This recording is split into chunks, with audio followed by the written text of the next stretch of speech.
الحمد لله نحمده ونستعينه ونستغفره ونؤمن به ونتوكل عليه ونعوذ بالله من شرور أنفسنا ومن سيئات أعمالنا من يهده الله فلا مضل له ومن يضلل فلا هادي له ونشهد أن لا إله إلا الله وحده لا شريك له ونشهد أن سيدنا ومولانا محمدا أحمد عبده ورسوله صلى الله تعالى عليه وعلى آله وأصحابه وبارك وسلم. أما بعد فأعوذ بالله من الشيطان الرجيم. بسم الله الرحمن الرحيم. ذلك نتلوه عليك من الآيات والذكر الحكيم. إن مثل عيسى عند الله كمثل آدم خلقه من تراب ثم قال له كن فيكون. الحق من ربك فلا تكن من الممترين. فمن حاجك فيه من بعد ما جاءك من العلم فقل تعالوا ندعو أبناءنا وأبناءكم ونساءنا ونساءكم وأنفسنا وأنفسكم ثم نبتهل فنجعل لعنة الله على الكاذبين. إن هذا لهو القصص الحق وما من إله إلا الله وإن الله لهو العزيز الحكيم. فإن تولوا فإن الله عليم بالمفسدين. أخرج البخاري ومسلم في صحيحيهما عن ابن مسعود رضي الله تعالى عنه قال قال رسول الله صلى الله عليه وسلم ليس منا من ضرب الخدود وشق الجيوب ودعا بدعوى الجاهلية. وعن ابي موسى الاشعري رضي الله عنهما قال قال رسول الله صلى الله عليه وسلم أنا بريء ممن حلق وصلق وخرق أو كما قال النبي صلى الله عليه وسلم. اللهم صل وسلم على عبدك ورسولك محمد وعلى آله وأصحابه وبارك وسلم تسليما كثيرا كثيرا.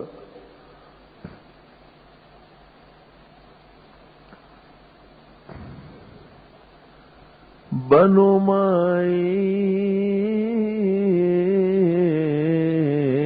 بصاحب نظری گوہر خدرا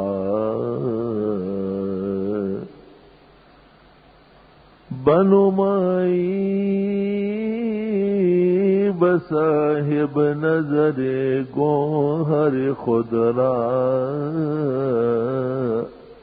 عیسیٰ نتوا گشت بتصدیق خرے چند.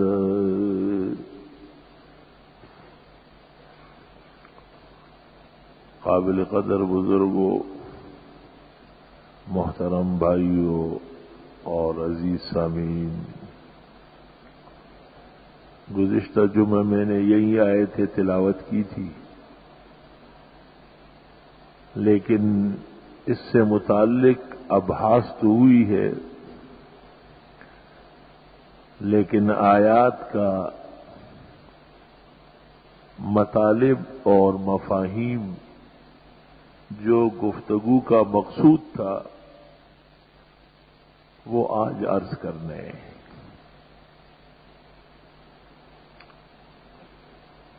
اللہ تعالی نے رسول اللہ صلی اللہ علیہ وسلم اور امت کو تسلی دی ہے کہ جو دین ہم پیش کرتے ہیں یہ حق دین ہے،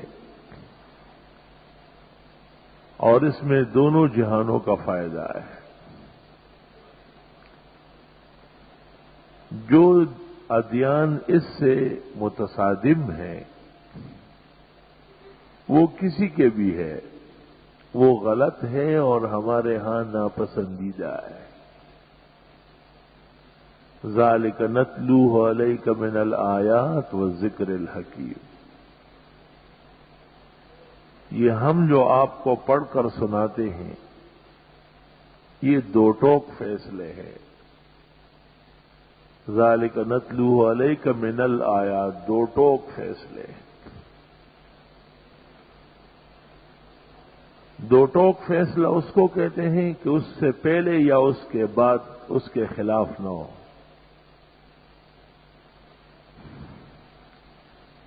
اور کلام ناسخ، جس نے گزشتہ کلام کو منسوخ کیا ہو، وہ الآیات کہلاتی ہے. آیات آیتن کی جمع ہے اور یہ نشانی کو کہتے ہیں. نشانی کسی ایسی چیز کی ہوتی ہے جس کی آدمی کو تلاش ہوتی ہے.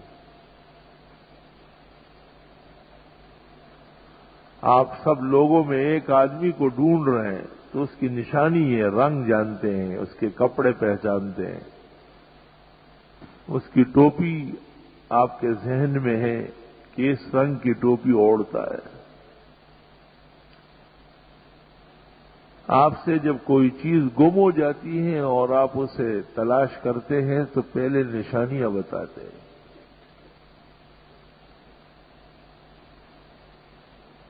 کسی شخص کا مکان یا اس کا مقام معلوم کرنا ہو تو آپ اس کی نشانی بتاتے ہیں کہ یار اس نام کا آدمی ہے اور اس نمبر بلاک میں رہتا تھا اور فلاں جگہ اس کا کارخانہ تھا اور فلاں جگہ اس کا دفتر آتا جاتا تھا، وہ آج کل کہاں ہے.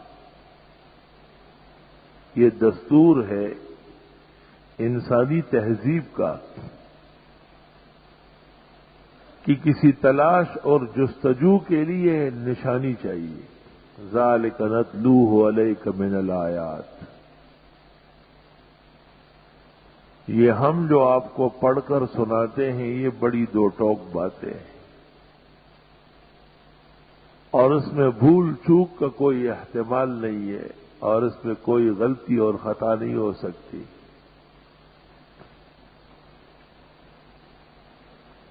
دو ٹوک فیصلہ دو قسم کا ہوتا ہے.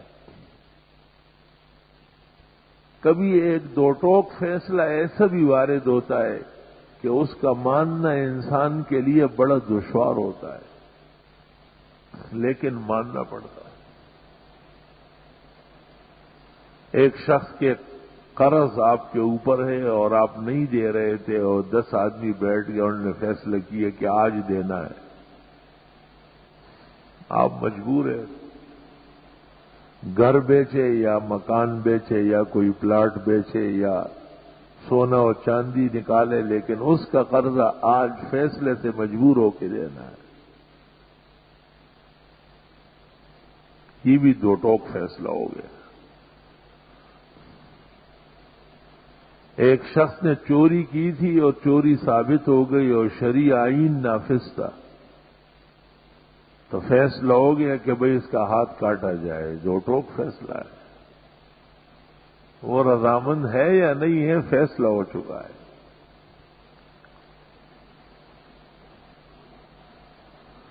زواجر اور موبخات جتنے ہیں وہ دو ٹوک ہیں،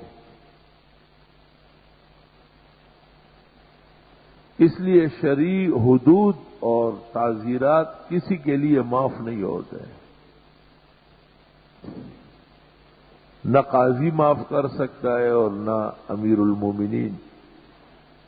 یہ نہیں کہ کورٹ کے اختیار میں اور پھر اس کے بعد گورنر کے اختیار میں اور پھر وزیر اعظم کے اور صدر کے اختیار میں۔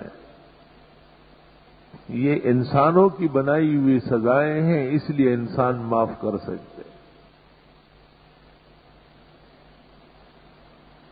پیغمبر اسلام کے سامنے جب ایک معزز گھرانے کی عورت چوری میں پکڑی گئی اور شہادت مکمل ہو گئی اور آپ نے فیصلہ کیا کہ اس کا ہاتھ کاٹا جائے، تو انہوں نے بڑی تکڑی قسم کی سفارشیں خدمت اقدس میں پیش کی اور قبائل کی طرف سے بہت بڑے بھاری بھر کے عزت کے پیشکش کیے گئے اور اس سزا نافذ نہ کرنے کی بڑی حکمت بیان کی، لیکن آپ نے ارشاد فرمایا، آپ نے دو باتیں کہی۔ ایک بات آپ نے یہ فرمائی کہ گزشتہ امتیں اس وقت تباہ ہو گئی جب ان کا صاحب حیثیت آدمی جرم کرتا تو ترکوہ ہو، اس کو چھوڑ دیتے، اور جب بے حیثیت آدمی جرم کا مرتکب ہوتا تو اخذوہ ہو، اس پر نافذ کر دیتے۔ اللہ نے ان امتوں کو ملیامیٹ کر دیا، انہوں نے اللہ کے حدود اور تعلیمات سے انسانی قدر کو بلند سمجھا تھا۔ ایک بات تو آپ نے یہ فرمائی کہ اگر ایسا ہوا ہے تو غلط ہوا ہے اور اس پر اللہ کی ناراضگی آ چکی ہے۔ دوسری بات آپ نے یہ ارشاد فرمائی، لو فاطمہ بنت محمد صلی اللہ علیہ وسلم ورضی اللہ عنہا لو سرقت اعاذها اللہ منہ لقطعت یدہ، کہ یہ تو فاطمہ مخزومیہ ہے، اگر اس کے بجائے میری فاطمہ محمد ہوتی اور جرم یہ ثابت ہو جاتا تو میں اس کا بھی ہاتھ کٹا دیتا، بچ نہیں سکتی۔ آئین اس وقت قانون کی حیثیت رکھتا ہے جب اس میں زور موجود ہوتا ہے۔ دو ٹوک فیصلے ہوتے ہیں شرعی کے۔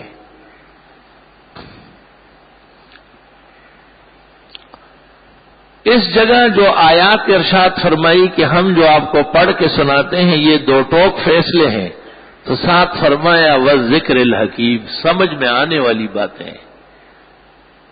ذکر حکیم اس کو کہتے ہیں کہ ایک شخص کو آپ نصیحت کر لیں اور پھر اس کا فائدہ بتا دیں اور اس کے نہ ماننے کی صورت میں اس کی سزا بتا دیں۔ جیسے طبیب حاذق اور مشخص قسم کا حکیم جب ایک مریض کو پرہیز بتاتا ہے تو بتاتا ہے کہ اگر یہ پرہیز اتنے دن تک کیا گیا تو دک سل کی یہ بیماری ختم ہو جائے گی، اور اگر یہ بات نہیں مانی گئی ہے تو یہ آپ کی زندگی کے فنا کا سبب بن جائے گی۔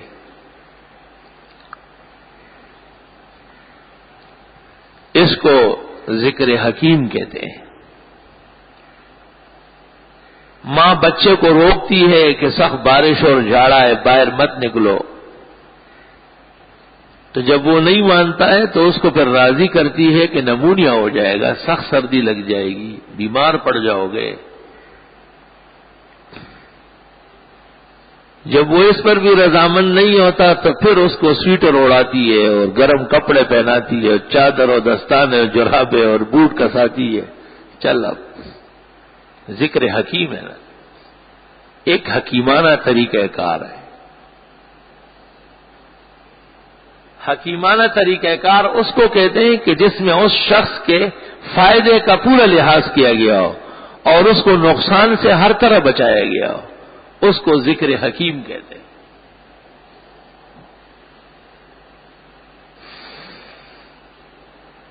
ذالک نتلوہ علیک من الآیات والذکر الحکیم. یہ مضامین ہم جو آپ کو بیان کرتے ہیں دو ٹوک ہے اور سبق آموز ہے. ذکر حکیم کا معنی ہے سبق آموز، حکمت اور فائدے سے لبریز. تو جب ایک بات کہی گئی کہ یہ دو ٹوک بھی ہیں اور اس میں فائدہ بھی کیا ہے، بہت زبردست فائدے، تو اب کان کھڑے ہو جاتے ہیں اور توجہ پوری ہوتی ہے کہ بھئی وہ بات ہے کیا. تو آگے فرمائے ان مثل عیسیٰ عند اللہ کمثل آدم. بے شک عیسیٰ علیہ السلام کی مثال اللہ کے ہاں آدم علیہ السلام کی طرح ہے. یہ بات اس لیے کہی گئی کہ عیسیٰ علیہ السلام کا مذہب اسلام کے قریب کا مذہب تھا. 572 عیسوی میں نبی کریم صلی اللہ علیہ وسلم مبعوث ہوئے ہیں. صحیح تواریخ جو سلمان سے مروی ہے وہ یہی ہے کہ 571 پورے ہو گئے تھے اور 572 22 اپریل صحیح نقول کے مطابق 9 ربیع الاول جناب نبی کریم صلی اللہ علیہ وسلم تشریف لائے.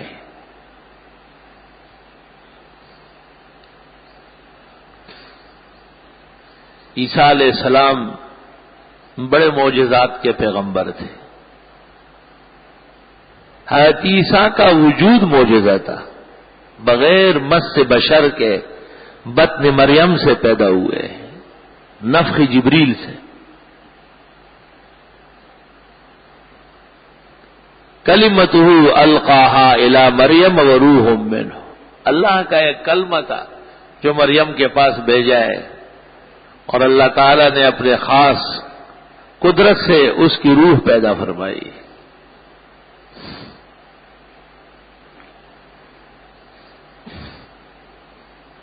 اور یہ عیسیٰ روز اول سے عجیب اس لیے پیدا کیا گیا کہ اس کا نہایہ انتہا بھی عجیب بنانا تھا. بدایہ عیسیٰ دلیل ہے نہایہ عیسیٰ کے لیے.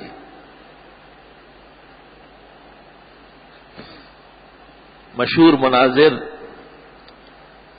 ختم نبوت کے عظیم قائد اور ہمارے محسن مولانا لال حسین اختر صاحب رحمت اللہ علیہ،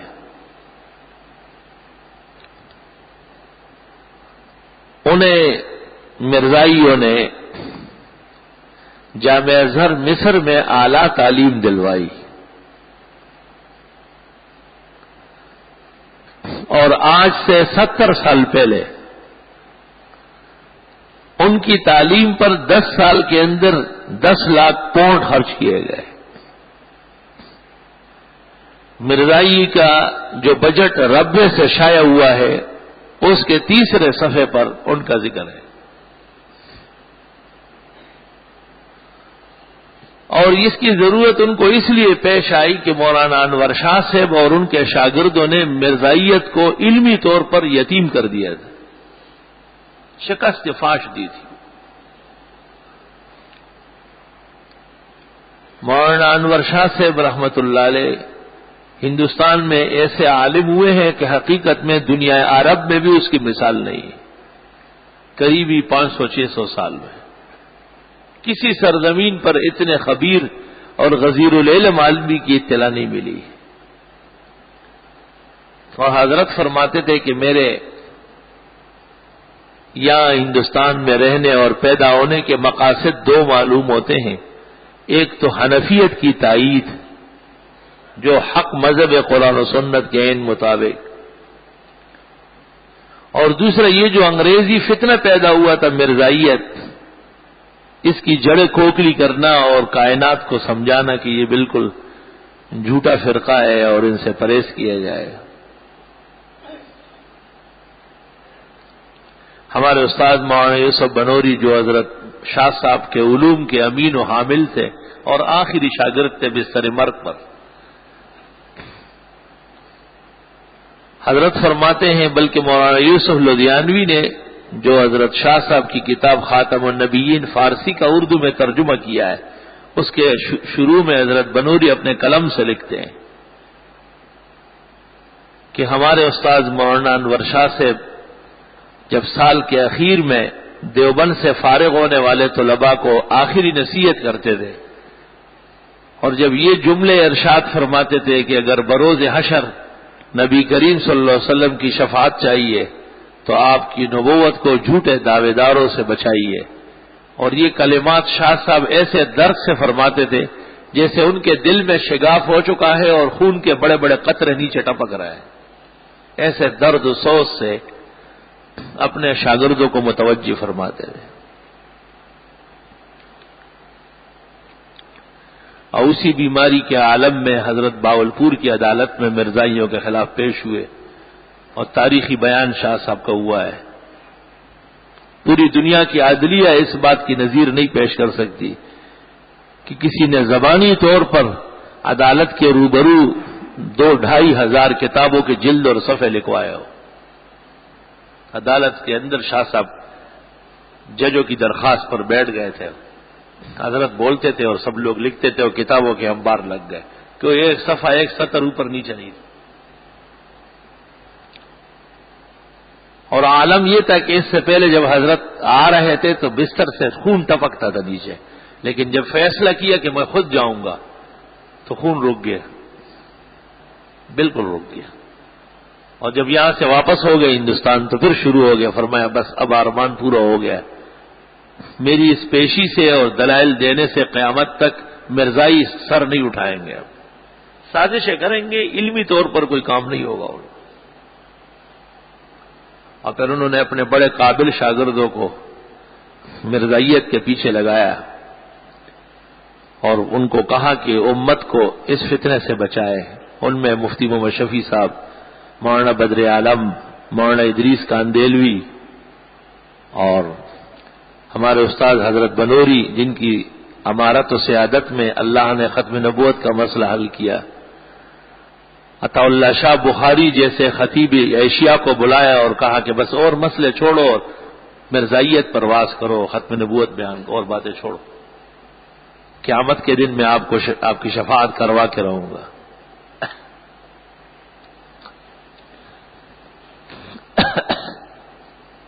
ان سب باتوں سے مرزائی بڑے تنگ تھے. انہوں نے کہا کہ اس پائے کا عالم تو شاید ہندوستان میں کوئی ہو جائے. تو انہوں نے ایک شخص کو تیار کیا، اس کو یہاں تمام علوم پڑھوائے اور پھر جامعہ ازہر کے بڑے ہائی کلاس میں داخل کروایا، بڑے سازش اور طریقے سے. وہاں سے بھی وہ علوم پڑھ کر کے آئے اور انہوں نے دارالعلوم دیوبند کو اور بڑے بڑے ادارے جو دین کے تھے ان کو نوٹس دیا کہ میں آیا ہوں اور میں مرزا غلام احمد کو برحق نبی سمجھتا ہوں، آپ میدان میں آئے. مرزائیوں نے خرچہ کیے تھے، 10 لاکھ پاؤنڈ خرچ کیے تھے اور پوری دنیا سے ہر قسم کی کتابیں مرزائیوں نے منگوا کے ان کو دی تھی. وہ ان کتابوں کے درمیان میں تیاری کر رہے تھے اور اگلے دن مناظرہ ہے. کتابیں دیکھتے دیکھتے آنکھ لگ گئی اور حضرت صلی اللہ علیہ وسلم تشریف لائے، خواب دیکھ رہے اور فرمایا کہ قیامت کے دن میں تو آپ کی شفاعت کروں گا نہیں کیونکہ میرے خلاف تقریریں کر رہا ہوں. اور مرزا دکھایا کہ دیکھو یہ تو جہنم میں جل رہا ہے، یہ تو خود کافر مرا ہے، تم اس کے کیوں طرفداری کرتے ہو. جب مولانا لال حسین اختر صاحب نیند سے بیدار ہوئے تو دیر تک درود شریف پڑھتے رہے اور کہنے لگے کہ چلو علمی منازل عند اللہ قبول ہو گئے، اور کفر سے بھی اس ہستی نے بچایا کہ جس کا بچانا ضمانت ہے۔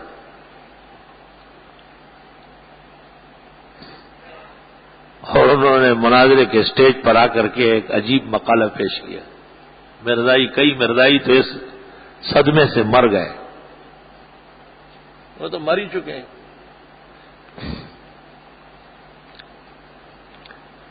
مطلب یہ کہ ایک فتنہ جب قریب کا ہو اور ملک پر سوار ہو، اس کا سدباب بہت ضروری ہوتا ہے۔ قرآن کریم نے زیادہ توجہ اس بات پر دی کہ عیسائیوں کو سمجھائے۔ عیسائیوں کے نہ سمجھنے کی وجہ 2-3 بن گئی تھی۔ ان میں ایک بات بڑی عجیب یہ تھی کہ وہ کہتے تھے کہ عیسیٰ بغیر باپ کے پیدا ہوئے ہیں۔ اب اگر وہ خدا کے بھی بیٹے نہیں ہیں تو اس کا باپ کون ہے؟ یہ ان کے خیال میں ایک بڑا اونچا علمی اعتراض تھا۔ اور نجران کا وفد جو سن 9 ہجری میں نبی کریم صلی اللہ علیہ وسلم کی خدمت میں آیا اور ان کی گفتگو نے مناظرے کی شکل اختیار کی، اور اس کے جواب میں ابن عباس کے قول کے مطابق سورۃ آل عمران کی ابتدائی 87 آیات نازل ہوئی۔ وہ سوال کرتے تھے اور جبریل آیت پڑھتا تھا اور وہ جواب ہوتا تھا۔ جب انہوں نے یہ بات کہی کہ کوئی ایسا شخص آپ کو معلوم ہے کہ جو بغیر باپ کے پیدا ہوا ہو، تو حضرت نبی کریم صلی اللہ علیہ وسلم نے یہ آیت پڑھی کہ ابھی جبریل آئے اور یہ آیت سنا رہا ہے کہ ان مثل عیسیٰ عند اللہ کمثل آدم۔ عیسیٰ علیہ السلام سے زیادہ عجیب حالت تو آدم علیہ السلام کی ہے، کیونکہ عیسیٰ علیہ السلام کے تو والد نہیں ہے، والدہ ہے۔ آدم کے تو نہ والدہ ہے اور نہ والد ہے۔ اگر صرف والد نہ ہونے کی وجہ سے عیسیٰ الہ یا ابن الہ بنتے ہیں تو حضرت آدم کیوں نہیں بنے؟ خلقہ من تراب، یہاں تو ایک عورت کے بطن سے پیدا ہے، پیٹ سے، وہاں تو مٹی سے بنا ہے۔ ثم قال له کن فیکون، اللہ کے حکم سے پیدا ہوا ہے۔ تو باپ سے بھی پیدا نہیں ہے اور ماں سے بھی پیدا نہیں ہے، اور پھر بھی نہ الہ ہے اور نہ ابن الہ ہے، تو قدرت الہی سے پیدا ہے۔ تو ایک قدرت خدا کی یہ ظاہر ہوئی کہ عیسیٰ علیہ السلام بغیر باپ کے پیدا ہوئے۔ ظاہر بات ہے کہ ایک قدرت اللہ کی ایسی بھی ظاہر ہوئی ہے کہ حضرت حوا بغیر ماں کے پیدا ہوئے، آدم کی پسلی سے پیدا ہوئی۔ تو آدم تو مرد ہے، وہ تو ماں نہیں بن سکتے۔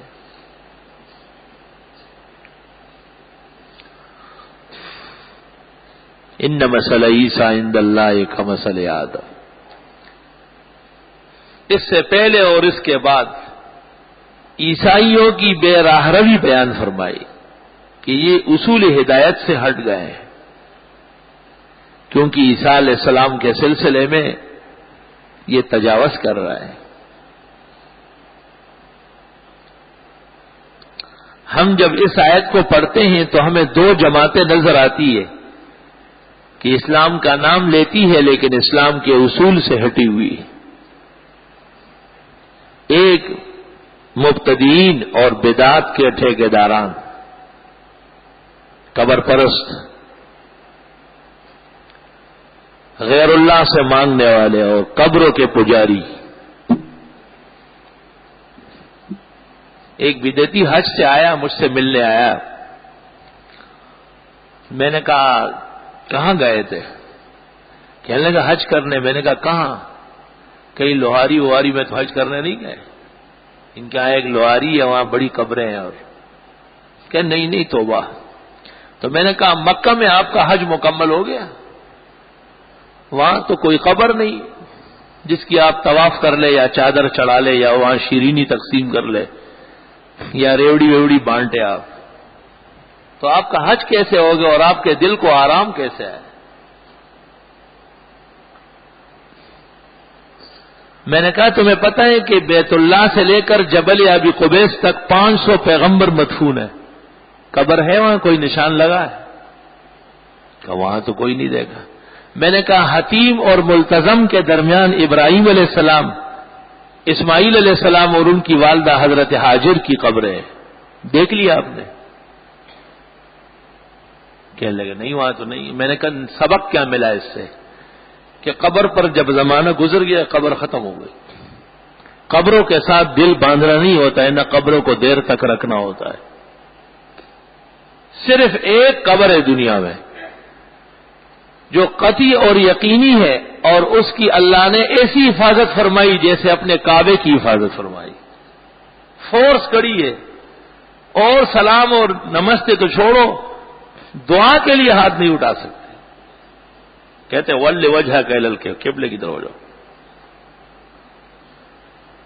میں ایک دفعہ دیکھ رہا تھا کہ ایک شخص کو تنبیہ کر رہا ہے، میں اس شیخ سے الجھ گیا۔ میں نے کہا شیخ لا يجوز ان يدعو احد مستقبل القبر، تو مجھے ہاتھ سے پکڑا، کہتا ہے شویک انتظر، تھوڑا صبر کر۔ تھوڑی دیر بعد میرے پاس آیا، مجھے کہا آپ کے لیے اجازت ہے، لیکن آپ کو پتہ ہے یہ جا کے انہی سے مانگتے ہیں، پھر ان کا ایمان برباد ہو رہا ہے۔ میں نے کہا ہو نہیں رہے، ہو چکا ہے برباد، ہمارے پاس بڑے سڑے گلے موجود ہیں۔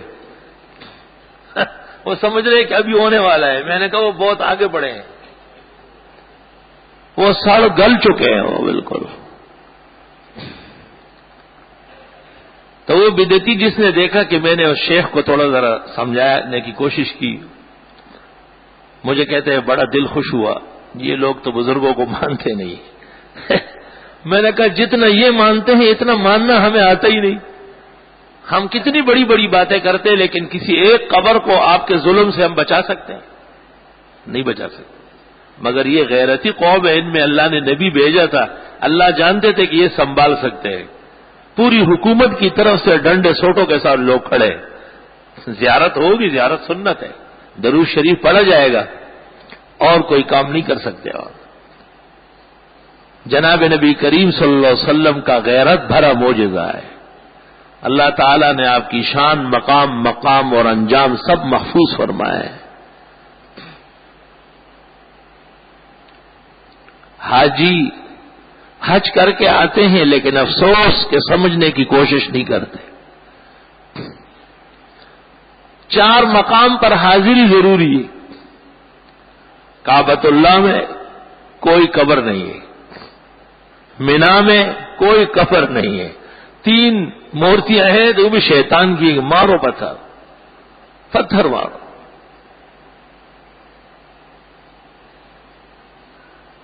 یہ 3 مورتیاں کس جگہ ہے؟ ایک مورتی اس یاد میں ہے کہ حضرت اسماعیل کے پاس شیطان آیا اور اس نے کہا کہ تیرا ابا پاگل ہو چکا ہے، تجھے ذبح کرنے لے جا رہے ہیں، اور کہتے اللہ نے کہا، اللہ بیٹے کے ذبح کا کہتا ہے۔ تو اسماعیل علیہ السلام نے جھک کے پتھر لیے اور پھینکے، کیونکہ نبی تو ماں کے پیٹ سے نبی پیدا ہوتے ہیں، اور ان کی فطرت میں اللہ کی توحید ہوتی ہے، شیطان کی نفرت ہوتی ہے، ان کو سمجھانے کی ضرورت نہیں ہے۔ تو ایک جمرہ وہاں رکھ دیا گیا کہ حاجیوں جب یہاں آ جاؤ تو شیطان کو تم بھی پتھر مارو، وہ سنت ادا ہوگی۔ غیرت بھری اللہ کو ایسی پسند آئی، کیونکہ دینی مسائل کے خلاف ذہن بگاڑ رہا تھا۔ اس کے بعد شیطان وہاں سے جب بچ کے بھاگا تو حضرت ہاجر کے پاس آیا۔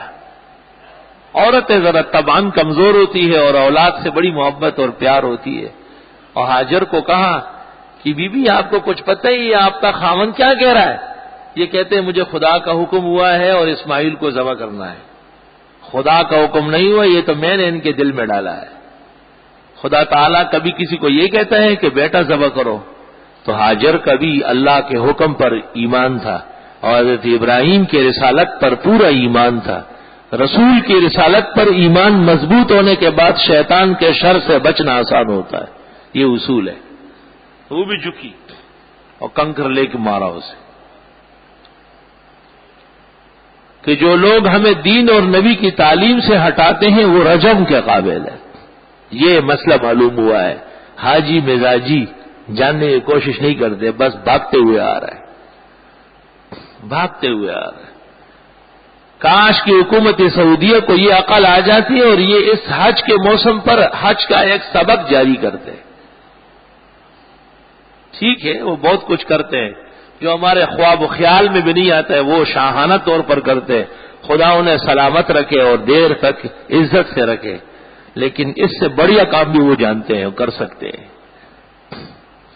کہ حج سے واپسی کے بعد نہ کوئی صحابہ کا دشمن رہے اور نہ کوئی قبر پرست رہے۔ حج کا تو مطلب یہ ہے کہ اب تک جو تم نے ٹونے ٹوٹ کے لڑے ہیں ان سب سے باز آ جاؤ۔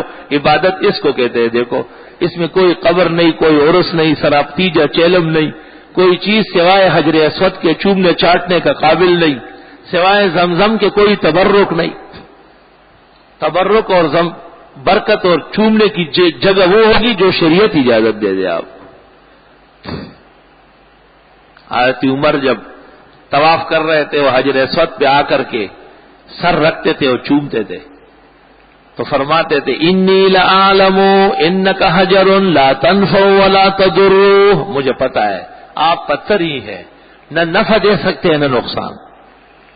عام طور پر جنہیں چومتے چاٹتے یہ لوگ نفع و ضرر کا عقیدہ رکھتے ہیں، تو عمر نے اس کو حلال کر دیا، ذبح کر دیا۔ یہ عقیدہ نہیں ہے۔ وَلَكِنِّي رَأَيْتُ رَسُولَ اللَّهِ صلی اللہ علیہ وسلم يُقَبِّلُكَ، میں نے تو حضرت صلی اللہ علیہ وسلم کو دیکھا تھا کہ یہاں سر رکھ کے چومتے تھے، سنت ہے ہمارے نبی کی، اس لیے چوم رہے آپ۔ جب حضرت اسماعیل پر بھی شیطان کا تیر نہیں چلا اور حضرت ہاجر پر بھی نہیں چلا تو پھر حضرت ابراہیم کے پاس آیا اور بڑی لمبی چوڑی شکل بنا کر بڑی ہری بھری پگڑی باندھ بون کے اور بہت زیادہ اپنے آپ کو خرش پرش کروایا کہ بھئی اب اس کو دھوکہ کیسے دیا جائے گا، اپنے آپ کو کوئی بڑا شیخ ظاہر کرنا پڑے گا، اور کہا کہ آپ پیغمبر ہو کر کے ایسی غلط بات کرتے ہیں اور لوگوں کو یہ سمجھاتے ہیں کہ آپ اپنے بیٹے کو ذبح کریں گے اور یہ اللہ کا حکم ہے، یہ تو میں نے تجھے خیال ڈالا ہے۔ تو ابراہیم علیہ السلام نے بھی پتھر لے کے اسے مارا، چونکہ حضرت ابراہیم کی آزمائش بہت سخت تھی کیونکہ بہت بڑے پیغمبر ہیں، اور انبیاء کے پاس شیطان کا آنا یہ خطرے سے خالی نہیں ہے، شیطان کے لیے تباہی اور بربادی ہے، انبیاء علیہ السلام کا نقصان یقیناً نہیں ہوگا۔ تو وہاں جمرہ عقبہ بنا ہے، سب سے بڑا بت، سب سے بڑی مورتی، اور 10 تاریخ کو حکم یہ ہے کہ صرف اس بڑے شیطان کو کنکر پھینکو، وہ 2 چھوٹے بعد میں دیکھا جائے گا۔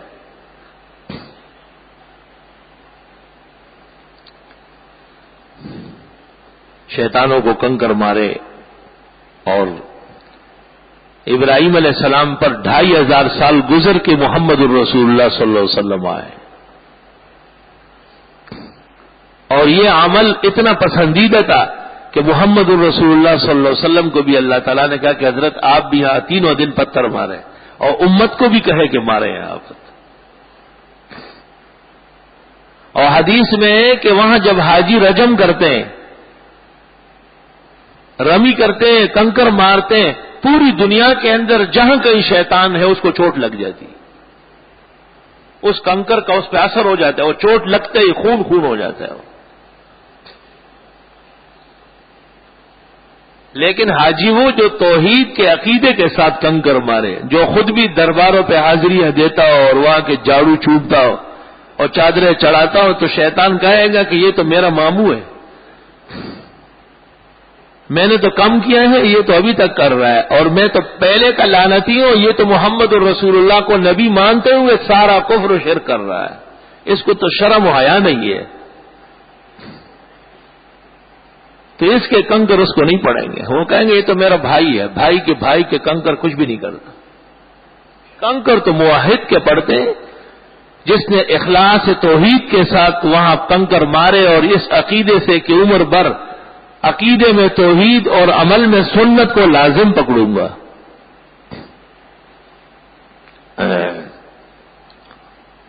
اللہ رب العالمین نے زبردست نظام بنایا۔ سوال یہ ہے کہ مینا کا اتنا بڑا مقام ہے، حاجی جانتے ہیں کتنا بڑا مقام ہے، اور اس کے بعد عرفات کا اور پھر مزدلفے کا 4 مقامات ہیں۔ کعبۃ اللہ، منا، مزدلفہ، عرفہ، 4 مقام پر حاجی حاضر ہوتے لازماً. ان 4 مقاموں کی حاضری سے حج مکمل ہو گیا. اس میں ایک جگہ بھی قبر نہیں ہے اور کسی کی کوئی یادگار نہیں ہے کہ یہ فلاں بابا فلاں بابا. اگر وہاں بابوں کو رکھا جاتا تو ایک قدم رکھنے کی جگہ نہیں ہوتی. یہ ہارون علیہ السلام ہے، یہ فلاں علیہ السلام ہے، یہ فلاں بزرگ ہے، یہ فلاں شہید ہے. سب کو صفاً صفا میدان صاف کیا ہوا ہے. بالکل عقیدہ بالکل واضح ہے، لیکن لوگ جھوٹ سے کام لیتے ہیں کہ اسلام میں قبر کی صرف اتنی حاجت ہے کہ آپ اسے جانتے ہو اور وہاں سے گزرے تو آپ نے سلام کر کے دعا کی کہ یا اللہ اس کی مغفرت فرما اور درجہ بلند. اس سے زیادہ قبر کا اسلامی زندگی میں کوئی کام نہیں ہے.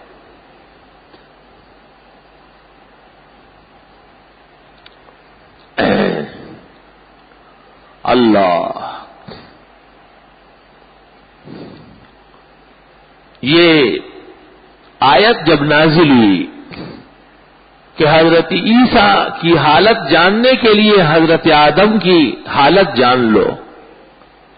اس کو بھی تو اللہ نے مٹی سے پیدا کیا ہے. کیا ہمارے زمانے کے بدعتی، قبر پرست، ڈکوسلہ باز وہ اس کو سمجھنا چاہتے ہیں؟ ہمارے رسول سے پہلے اور ہماری شریعت سے پہلے کتنے شرائع، کتنے انبیاء اور اولیاء گزرے ہیں. صحیح قول کے مطابق روئے زمین کا کوئی حصہ نہیں جہاں نبی نہیں آیا. ہدایت کے لیے اللہ نے ہر جگہ انتظام فرمایا ہے، مگر کسی ایک قبر کو بھی دیر تک زندہ نہیں رکھا ہے، سلامت نہیں رکھا ہے. ہمارے رسول صلی اللہ علیہ وسلم کی اپنی قبر مستثنا ہے، اور وہ اس لیے کہ آپ خاتم النبیین ہیں. قیامت تک آپ کے بعد کوئی نیا نبی آنے والا نہیں تھا، تو آپ کی آخری یادگار بھی برقرار ہے.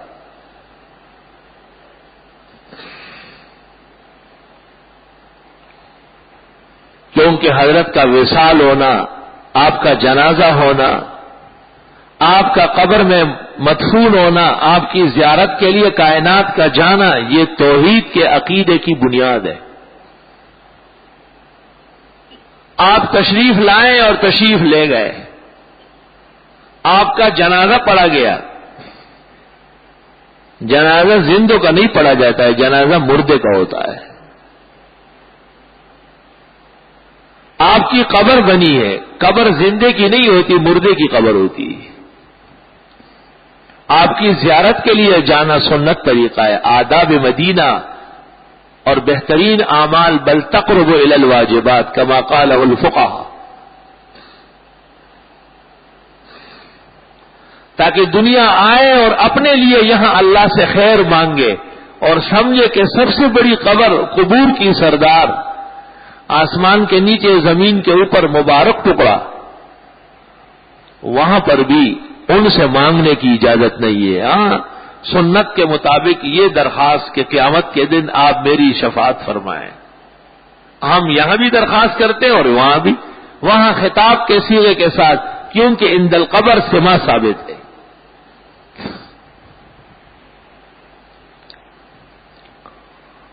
ان مثل عیسیٰ عند اللہ کمثل آدم، بے شک عیسیٰ علیہ السلام کا حال جاننا ہو تو آدم کا حال دیکھو. بدعتیوں سے کہو اسلامی عقیدہ دیکھنا ہو تو کعبہ منا مزدلفہ عرفات دیکھو. کوئی قبر نہیں، کوئی زیارت گاہ درگاہ نہیں، چٹیل میدان ہے اور اللہ کے حضور بندے کھڑے. اللہ معاف فرما، خدایا آپ ہی مغفرت فرما، خدایا آپ ہی جہنم سے بچا، خدایا آپ ہی راضی ہو جا، آپ ہی جنت لے. یہ اسلامی عقیدہ ہے. ایک ہی صف میں کھڑے ہو گئے محمود و ایاز، نہ کوئی بندہ رہا نہ کوئی بندہ نواز. بادشاہ بھی اللہ سے مانگ رہے ہیں، غلام بھی ایک اللہ سے مانگ رہا ہے. سب کو دینے والا صرف ایک اللہ. ان مثل عیسیٰ عند اللہ کمثل آدم خلقه من تراب ثم قال له كن فيكون. اصل تو ایمان اور عقیدہ جاننا تھا. جب اس کے جاننے میں کمی کوتاہی پیش آئی تو قبر پرستوں کے شکار ہو کر کے قبروں کو مشکل کشا و حاجت روا مانگنا بھی شروع ہو گیا، اور لوگوں کے تعزیوں میں اور برسیوں میں اور ماتمی جلوسوں میں اور محفلوں میں حاضری بھی شروع ہو گئی. اپنے من میں ڈوب کر پا جا سراغے زندگی، تو بڑا میرا نہیں بنتا نہ بن اپنا تو بن. یہ تو اسلامی عقیدہ ہے کہ کسی کی موت پر واویلا کرنا، کسی کی شہادت پر لوگوں کو ایذا پہنچانا، یہ اسلام کی تعلیمات کے سراسر خلاف ہے. حضرت حسین رضی اللہ عنہ، حضرت علی، حسن، فاطمہ، شہدائے کربلا اور ائمہ اطہار، یہ سب کے سب اہل سنت کے اکابر اور بزرگ ہیں. ہمارے عقیدے اور عمل کے میناری نور ہے. ان کی یاد میں جو مذہب بنایا گیا ہے، ایک فرقہ بشکل فتنہ، اس کا کام کیا ہے؟ یہی واویلا، آئے حسین آئے حسین آئے حسین آئے حسین، جیسے کل واقعہ پیش آیا ہو. حضرت حسین تو کربلا کے شہداء کے سردار ہے، سید الشہداء کربلا. جو مرد سمجھتے ہیں شہیدوں کو وہ ہے، ہم زندہ جاوید کا ماتم نہیں کرتے. سوال یہ کہ حضرت حسین اور کربلا سے پہلے بھی واقعات ہوئے ہیں. حضرت صلی اللہ علیہ وسلم حدیث میں فرماتے ہیں کہ میری موت امت کے نزدیک سب سے بڑا سانحہ ہے. بخاری میں ارشاد فرمائے لَيُصَابُ بِمِثْلِي، جو صدمہ ان کو میری موت سے پہنچے کسی چیز سے نہیں پہنچے گا، کیونکہ جو عقیدت آپ سے ہے وہ کسی سے نہیں ہے. اور یہ عقیدت عین ایمان اور فخر ایمان اور نجات کا عظیم سرمایہ ہے. تو سوال یہ کہ جناب نبی کریم صلی اللہ علیہ وسلم خود فرماتے ہیں کہ میری موت قیامت کی پہلی نشانی ہے، کیونکہ آخر زمانہ شروع ہو گیا. قیامت کی پہلی نشانی آپ نے ارشاد فرمایا کہ موتی، وہ میری موت ہے. جب حضرت دنیا سے تشریف لے گئے تو ختم نبوت ہو گیا. اب پرانے پیغمبر جو اللہ کے حکم سے آسمان پہ گئے عیسیٰ مسیح، وہ تو آ سکتے ہیں آپ کے وفادار جرنیل کی طرح، لیکن کوئی نئی نبوت یا رسالت یا نئے نبی اور رسول مبعوث نہیں ہوگا. ختم نبوت کا یہ مطلب ہے کہ آپ کی نبوت اور رسالت بکمال موجود ہے، مکمل تعلیمات، عقائد و اعمال کے ساتھ. تو جب دین مکمل موجود ہو تو نیا نبی نہیں آتا. نئے نبی آنے کے لیے سابق دین کا ختم ہونا ہوتا ہے. جیسے عیسیٰ کا مذہب دیکھو کیسے برباد ہو چکا تھا کہ حضرت عیسیٰ کو بیٹا خدا کا یا خدا مانا جاتا. کتنا بڑا کفر ہے. اور یہ اتنی بڑی بات تھی کہ اس پر رسول اللہ صلی اللہ علیہ وسلم سے مناظرہ کرنے آ گئے کہ کیا آپ حضرت عیسیٰ کے ابن اللہ اور الہ ہونے کے منکر ہیں؟ آپ نے کہا بالکل، اللہ اس کو کہتے ہیں جو نہ کسی کی اولاد ہے اور نہ اس کی کوئی اولاد ہے. آپ نے سورۃ آل عمران کی شروع کی آیتیں نازل ہوئی اور پڑھی الف لام میم اللہ لا الہ الا ہو، اللہ تو اس کو کہتے ہیں کہ نہ اس کا باپ ہے نہ اس کی اولاد ہے. الحی القیوم، وہ ہمیشہ زندہ ہے اور ہمیشہ قائم دائم ہے. نزل علیک الکتاب بالحق، اسی نے آپ کو برحق کتاب دی ہے. مصدقا لما بین یدیہ، گزشتہ کتابوں کا مصدقہ. وَأَنزَلَ التَّوْرَاةَ وَالْإِنجِيلَ مِن قَبْلُ هُدًى لِّلنَّاسِ،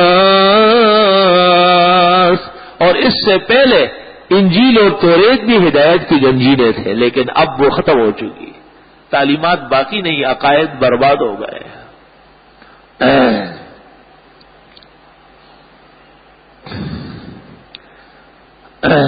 ایک مستقل نظریہ قائم کیا گیا اور سال کا ایک مہینہ ان کو دے دیا گیا کہ اس مہینے میں تم دین کے خلاف جتنا کر سکتے ہو کر لو، ہم تمہارے ساتھ ہیں. ہمارا ریڈیو، ٹیلی ویژن، اخبارات، سرکاری املاک، کیڈیا کے ایم سی، ان کے جنریٹر، ان کی ساری بجلی، وہ سب آپ کی ہے. آپ جتنا چاہیں صحابہ کے خلاف نعرے لگائے، قرآن کے خلاف تقریریں کرے اور امت کو اپنا زام اور گھمنڈ دکھاتے ہوئے جلوس نکالے. حقیقت یہ ہے کہ فرقے اور فتنے حکومت کی غلط روش کی پیدائش. دیکھیں، ایمان اور غیرت ایک جیسی دو دولتیں. غیرت سے ایمان آ جاتا ہے اور ایمان غیرت کو کھینچ لیتا ہے، اور جب غیرت نہ ہو تو ایمان ٹھہرتا نہیں. پھر ہمارے پڑوس میں ایک ملک ہے ایران. اس ایران میں محرم اس طرح نہیں منایا جاتا جیسے پاکستان میں منایا جاتا ہے، جبکہ وہ شیعہ اسٹیٹ کہلاتا ہے. شیعہ اسٹیٹ. تہران میں اہل سنت والجماعت کے مسلمانوں کو مسجد بنانے کی اجازت آج تک نہیں ہے، اور یہ سرکاری آئین میں درج ہے کہ یہاں مسلمان مسجد نہیں بنائیں گے.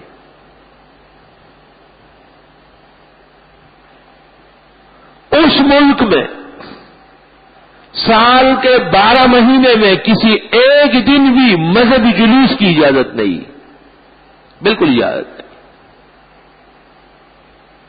اور خمینی کے دور میں جب یہ مذہب وہاں پروان چڑھ رہا تھا تو لوگوں نے درخواست کی، تو خمینی اور اس کی کابینہ نے بالاتفاق یہ فیصلہ کیا کہ یہ جلسے اور جلوس شر اور فساد کے باعث ہے، یہ الفاظ ہے، اس لیے ہم اپنے ملک میں اس کو برداشت نہیں کریں گے.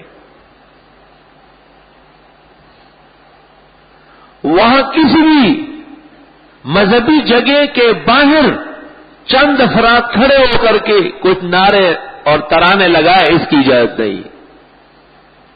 مذہب ان کا اپنی جگہ، لیکن ایک دنیا کا ڈسپلن اور نظم و نسق قائم کرنے میں وہ ایک مقام رکھتے ہیں.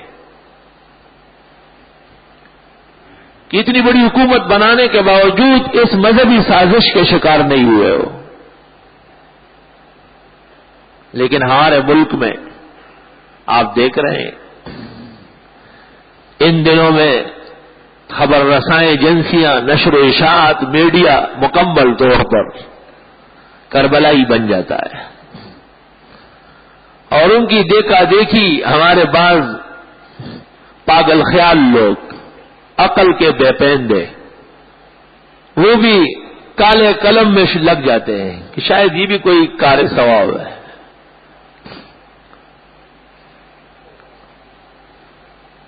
بے شک محرم الحرام احترام کا مہینہ ہے. حضرت حسین کی ولادت اور شہادت سے پہلے سے محرم الحرام کی 10 تاریخ عاشورہ محرم ہے، اور اس دن کا روزہ محمد رسول اللہ صلی اللہ علیہ وسلم نے رکھا ہے، اور امت کو بھی ارشاد فرمائے ہیں کہ وہ روزہ رکھے. یہ بات یاد رہے کہ ان کے ہاں اس دن روزہ نہیں ہوتا، فاقہ ہوتا ہے، فاقہ. استغفر اللہ.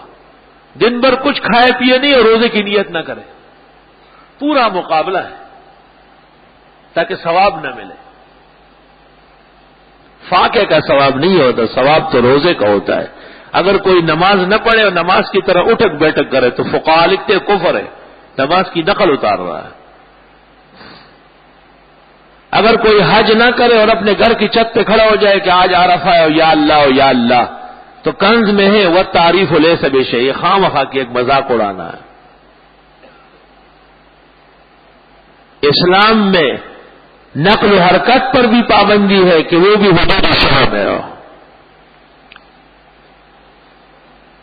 10 محرم کا روزہ رکھا گیا، بخاری میں ہے اور صحیح مسلم میں اور جوامع و سنن میں کہ رسول اللہ صلی اللہ علیہ وسلم نے جب مدینہ منورہ ہجرت فرمائی، فرأى اليہود یصومون، آپ نے یہود کو دیکھا کہ وہ روزے سے، تو آپ نے پوچھا ما ھذا الصوم، کون سا روزہ ہے؟ انہوں نے کہا یوم انجى اللہ فیہ موسیٰ ومن معہ واغرق فرعون وآلہ، اس دن کو اللہ نے فرعون اور فرعونیوں کو غرق کیا اور حضرت موسیٰ اور ان کے متبعین کو ان کے فساد و شر سے نجات دی. ہم بہت خوش ہیں، ہم اس دن کے یاد کے طور پر شکر کا روزہ رکھتے ہیں. تو آپ نے فرمایا نحن احق بموسیٰ منک، ہمیں موسیٰ کے خوش ہونے پر زیادہ حق ہے خوش ہونے کا. حضرت حسین اور شہدائے کربلا اور علی اور حسن اور فاطمہ رضی اللہ عنہم کے ہم زیادہ حقدار ہیں، ہم صحیح وارث اور جانشین ہیں الحمدللہ. ہماری اذان ان کی اذان، ہماری نماز ان کی نماز، ہمارا قرآن ان کا قرآن، ہمارے جمیع اعمال ان کے اعمال. گارو ریسٹ ہاؤس میں 10-15 سال پہلے ہم کراچی بدر کیے گئے تھے، ہم بھی تھے اور یہ بھی تھے. وہ ایسے آواز نو محبوبہ درا سرا. تو ایک دن مل بیٹھ کے ان کی درخواست پر کہ جی ہم اور یہ مل بیٹھ کے تبادلہ خیال کرتے ہیں. تو یہ عجیب بات تھی کہ ان میں سے کسی کی داڑھی نہیں تھی، اگر تھی بھی تو بہت تھوڑی تھوڑی ادھر چوری چکوری والی داڑھی جو ہوتی ہے.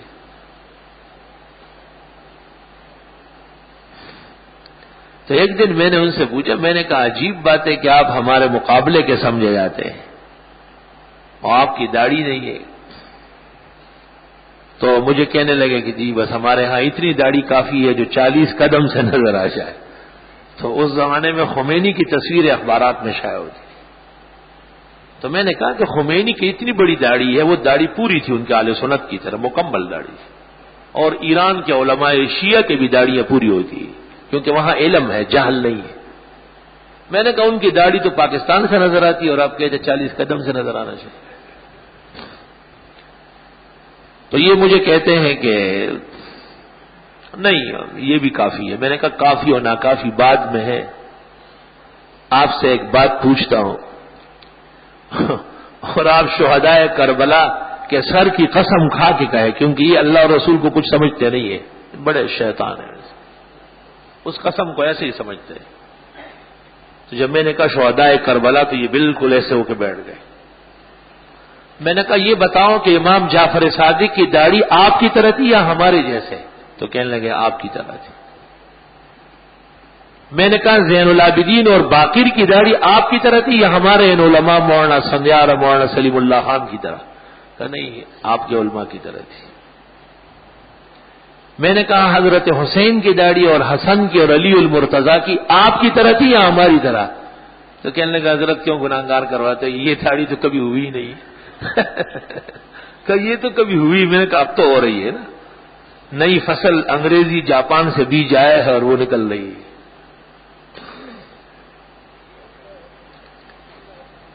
نستغفرک اللہم ونسألک. تماشا اور سن لو، اگلے دن جو دیکھا تو وہ جو داڑھی تھوڑی سی تھی وہ بھی نہیں ہے، بالکل بلیڈ پھیرا دے جیسے اسکول کا چوکرا کالج جا رہا ہو نا، صبح صبح شیو بناتا ہے ایسا بنا کے تو مجھے مولانا مفتی احمد الرحمان صاحب کہتے کہ وہ تیرے یاروں نے تو آج شو بنوا دیا. میں جو باہر نکلا دیکھا میں نے سمجھا کہ وہ پولیس جو ہم پر مقرر تھی وہ بیٹھے. کہا نہیں یہی لوگ بیٹھے ہوئے ہیں دیکھ تو لے. میں نے پوچھا کہ وہ داڑیاں حضور آپ کل فرما رہے تھے کہ یہ تو شریعت کے مطابق ہے نہیں, ابھی تو بہت دن ہے جانے میں, جب جائیں گے پھر رکھ لیں گے. ہم نے صفائی کر لی.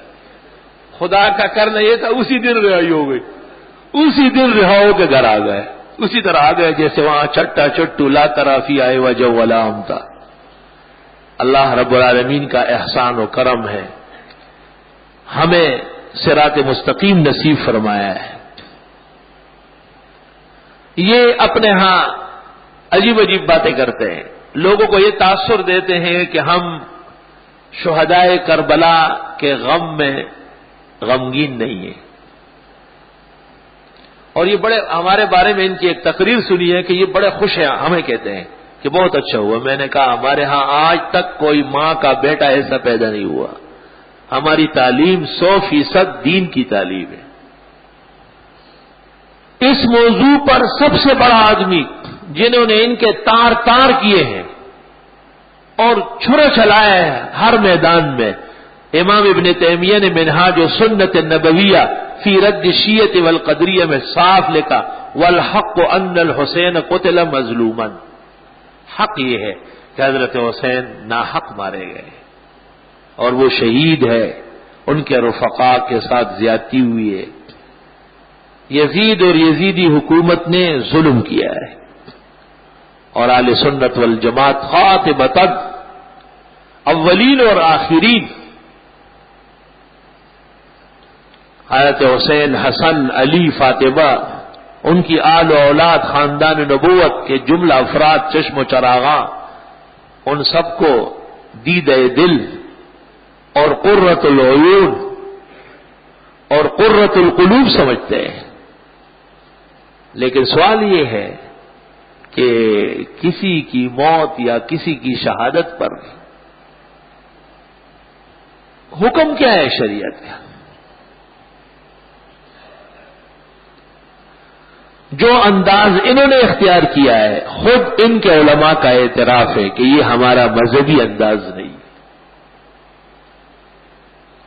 چند سال پہلے ان کے ایک بڑے عالم تھے کراچی میں, اور ان میں معتدل آدمی تھے, چونکہ عالم بہت بڑے تھے, سید رضی مجتہد کہلاتے تھے. میرے ساتھ بھی بات چیت رہی تھی.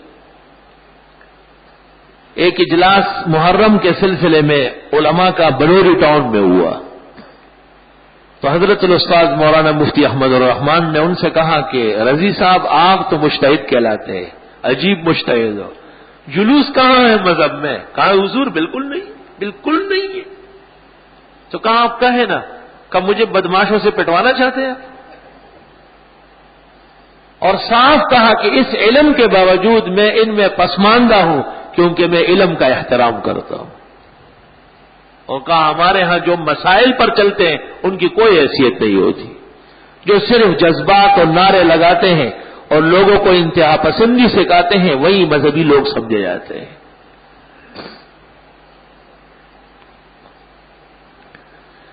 9 محرم کا روزہ بھی رکھنا مستحب ہے اور 10 کا بھی.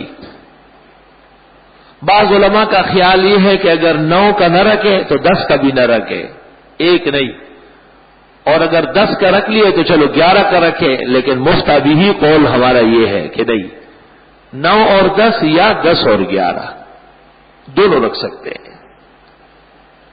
یہ روزہ کربلا یا شہادت کربلا سے اس کا کوئی تعلق نہیں. یہ تو میں نے پہلے سنایا کہ اس دن اللہ تعالیٰ نے حضرت موسیٰ علیہ السلام اور ان کے متبعین کو فرعونیوں سے نجات دی تھی اور فرعونیوں کو بحیر احمر میں غرق کیا تھا. اس کے شکر میں یہ روزہ ہے, اور اللہ کی نعمت پر شکر بجا لانا وہ اسلامی طریقہ ہے اور بہت ثواب اور برکت کی بات ہے.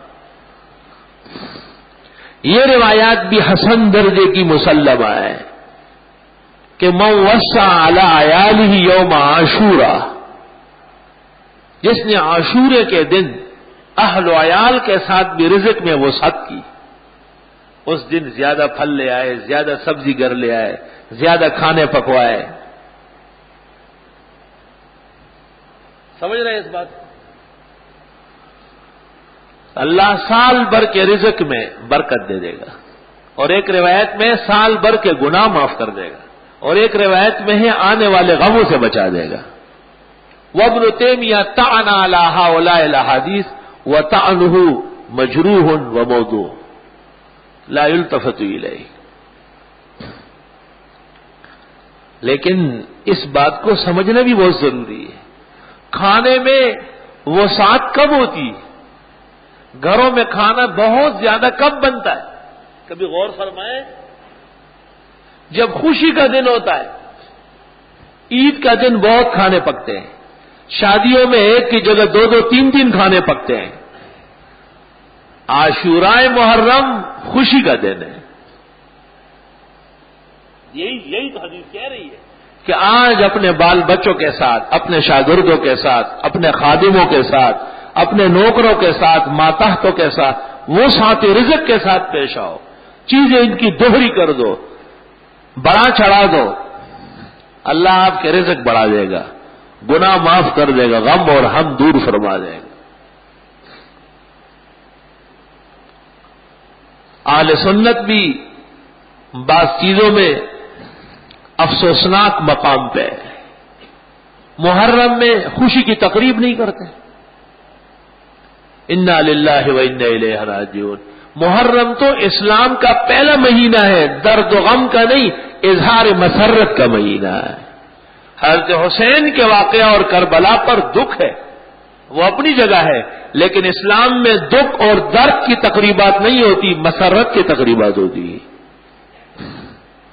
مردہ دفن ہو گیا، غم ختم ہو گیا، شریعت کہتی ہے۔ بس جو لوگ اب تک آئے نہیں ہیں وہ 3 دن تک تعزیت کر سکتے، اس کے بعد اس کی بھی ضرورت نہیں۔ نہ سوئم ہے، نہ 10واں، نہ 20واں، نہ چیلم، نہ برسی، اور ایصال ثواب کا کوئی وقت متعین نہیں، جب جی چاہے شریعت کے مطابق مردے کو بخشانے کی مسلمان کوشش کر سکتے ہیں، لیکن خوشی کی تقریبات متعین ہوتی ہے۔ عقیقہ خوشی ہے، متعین ہے، ولیمہ خوشی ہے، متعین ہے، عیدین خوشی کے دن ہے، متعین ہے، اسلام پوری تعلیمات دیتا ہے ان دنوں میں۔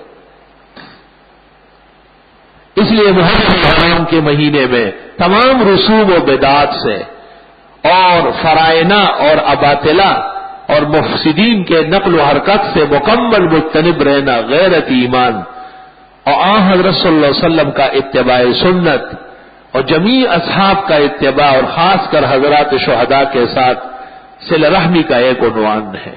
حق تعالی شانہ پورے عالم کے مسلمانوں کے عقائد درست فرمائے، اعمال زائغین سے بچائے، اور ہمیں اسلامی روایات اسلام کے مطابق نبھانے کی توفیق عطا فرمائے۔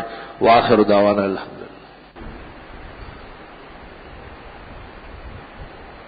بسم اللہ الرحمن الرحیم۔ جو حضرات جوابات سننے کے لیے آگے آ رہے ہیں وہ نمازیوں کا خیال رکھیں۔ جلیل القدر نیکیوں میں سے ایک ہی بھی ہے کہ داڑھی جلدی رکھی جائے۔ داڑھی نہ رکھنا بہت بڑا قصور ہے اور بہت بڑی کوتاہی ہے، اس سے جلد توبہ فرمائیں اور معاملہ صاف کر دیں۔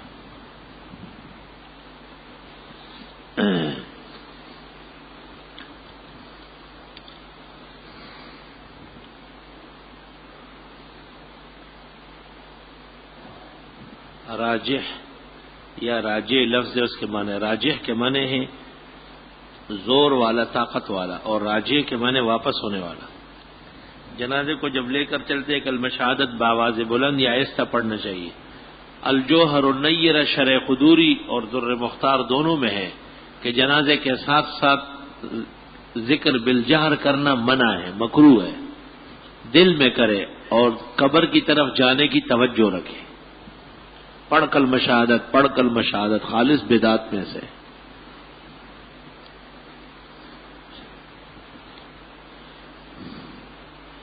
لکھا ہے کہ جو گوشت سڑ جائے یا پھٹ جائے حرام ہو جاتے ہیں، کیونکہ اس میں تعفن پیدا ہوتا ہے، اور دودھ کو جو ہم خود پھاڑتے ہیں اور پھر اس سے دہی یا دوسری چیزیں بناتے ہیں وہ تعفن کے بغیر ہے، اس لیے قابل استعمال ہے۔ ایک نماز کا کفارہ کتنا ہوتا ہے؟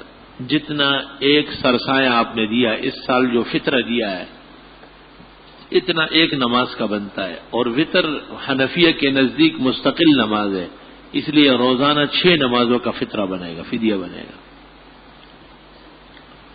فرض کے بعد دعا کے لیے ہاتھ اٹھانا جائز یعنی جائز ہے، اس کی دلیل کیا ہے؟ اس پر مستقل کتاب آ گئی ہے، 3 آدمیوں نے اس پر کتابیں لکھی ہے، مولانا مفتی کفایت اللہ صاحب نے النفائس المرغوبہ فی الدعاء بعد الصلاۃ المکتوبہ،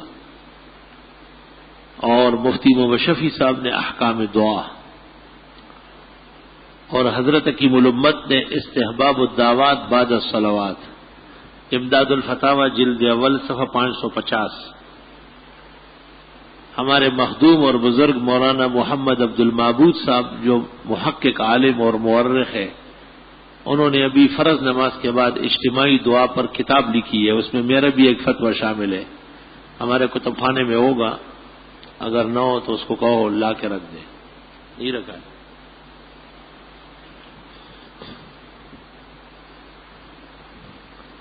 جناب آدمی کے لیے نماز پڑھ رہا ہو، سجدہ سہو لازم ہو جائے تو ایک طرف سلام پھیرے گا، دونوں نہیں، ایک طرف سلام پھیرے گا، دونوں طرف سلام پھیرنا ٹھیک نہیں۔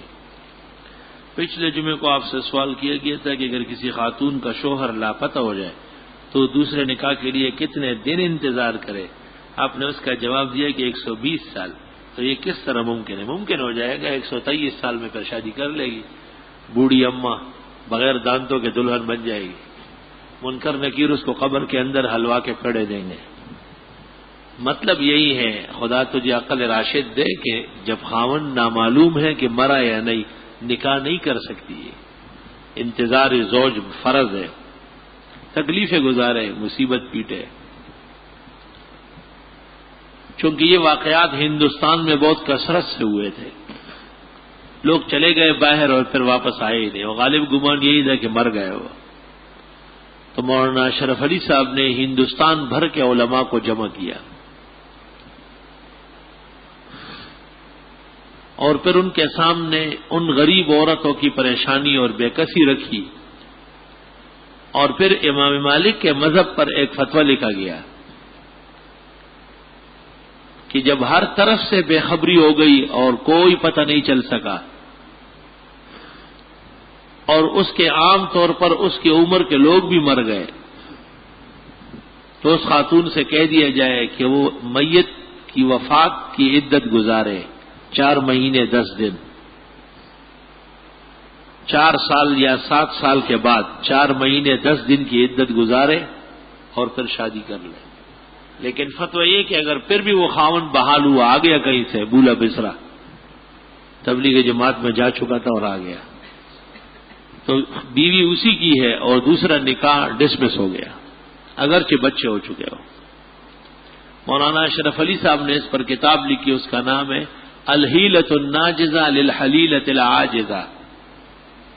اکثر لوگ مختلف موقعوں پر نیاز دلاتے ہیں، کیا دیوبندی کیا بریلوی، سب اچھا ماشاءاللہ، زبردست پرچی لکھی ہے، کیا دیوبندی اور کیا بریلوی، بس نیاز ہی نیاز ہے۔ نیاز نہیں ہوگی یہ پیاز ہوگا کوئی۔ نیاز تو اللہ کے نام کی جائز ہے اور غیر اللہ کے نام کے حرام ناجائز ہے۔ حدیث شریف میں ہے کہ نظر و نیاز سے کچھ بھی نہیں ہوتا، اللہ اس سے بخیل سے کچھ نہ کچھ نکال لیتا ہے۔ اگر نظر و نیاز اللہ کے نام کی ہے اور ثواب کسی زندے مردے کو بخشا تو جائز ہے، قرآن و حدیث سے ثابت ہے۔ وَكَفَّلَهَا زَكَرِيَّا۔ اور اگر نظر و نیاز اللہ کے نام کے علاوہ کسی نبی ولی زندہ مردے کے نام ہے تو یہ شخص اس نیت کے ساتھ کافر مرتد ہو گیا، اور اس کی بیوی اس پر حرام ہے، اور وہ ذبیحہ مرتد کا ہے۔ تفسیر کبیر و نیشاپوری میں وہ جانور وہ کھانا خنزیر کے گوشت سے بدتر ہے۔ محرم کی 10ویں تاریخ کی قربانی کرنا جائز یا نہیں؟ محرم کی 10ویں تاریخ کی قربانی تو نہیں، ویسے کسی کا جی چاہے اور گوشت کے لیے جانور کاٹے تو کاٹ۔ سلام کا معلوم کرنا ہے کہ جب حضرت آدم سے قبل کون سی مخلوق تھی، اس کو کتنا عرصہ گزر چکا ہے، آدم کو کتنا زمانہ گزر چکا۔ آدم علیہ السلام سے پہلے جنات بھی تھے اور ملائک بھی موجود تھے، قرآن سے یہ 2 ثابت ہے۔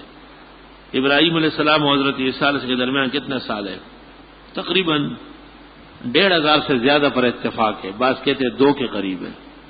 حضرت تک 2:30 بج جائیں گے. جنازہ بالجہر جائز ہے یا نہیں؟ نہیں، ناجائز ہے. اس کی دلیل کیا ہے؟ دلیل تو ان سے پوچھو جو بالجہر کرتے ہیں. ظہر اور عصر کی نماز بالجہر نہیں ہے. جنازہ تو دعا ہے، اور دعا میں اصل اخفاء ہے. نبی کریم صلی اللہ علیہ وسلم سے جنازے میں کبھی بھی جہر ثابت نہیں ہے.